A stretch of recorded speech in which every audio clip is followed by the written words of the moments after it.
প্রতিশোধের নেশায় উন্মুক্ত পাকিস্তান ভারতের চারদিক থেকে আক্রমণ করছে। জম্মু, পাঞ্জাব, রাজস্থান জুড়ে এখন শুধুই মিসাইল আর ড্রোনের আঘাত।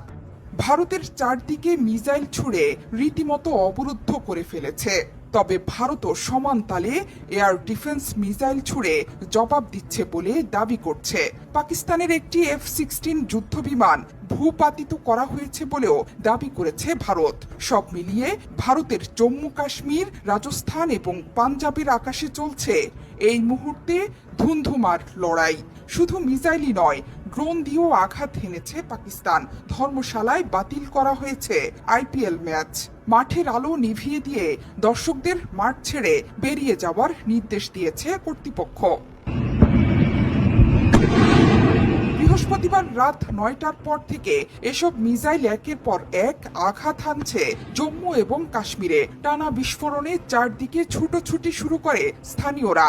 এর আগে বেজে ওঠে সতর্কতামূলক সাইরেন। আখনুর সাম্বারের মানুষ দেখছেন কিভাবে উড়ে আসছে একের পর এক মিসাইল আর ড্রোনের স্রোত, যেগুলো পাকিস্তানের আকাশসীমা পেরিয়ে এসে পড়েছে ভারতের স্থাপনায়।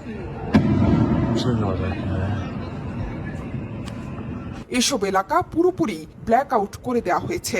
সক্রিয় করা হয়েছে ভারতের আকাশ প্রতিরক্ষা ব্যবস্থা। যদিও এরই মধ্যে পাকিস্তানের একটি F-16 ফাইটার জেট ভূপাতিত করার দাবি করেছে ভারতীয় গণমাধ্যম ইন্ডিয়া টুডে। গণমাধ্যমগুলো বলছে পাকিস্তান মোট 8টি ক্ষেপণাস্ত্র ভারতের দিকে ছুড়েছে। লক্ষ্যবস্তু জম্মু বিমানবন্দর, সাম্বা, আরিসপুরা, আরিনা এবং আশপাশের এলাকা। আকাশ প্রতিরক্ষা ব্যবস্থা S-400 দিয়ে এই ক্ষেপণাস্ত্রগুলো প্রতিহত করা হয়েছে বলে দাবি করছে ভারত। এরই মধ্যে জম্মু বিশ্ববিদ্যালয়ের সামনেও দুটো পাকিস্তানি ড্রোন গুলি করে ভূপাতিত করা হয়েছে। বন্ধ আছে মোবাইল নেটওয়ার্ক। জম্মু বিমানবন্দর, পাঠানকোটের বিমান ঘাঁটিতে বাজছে অনবরত সাইরেন। শহরের নানা প্রান্ত থেকে পাওয়া যাচ্ছে বিস্ফোরণের শব্দ।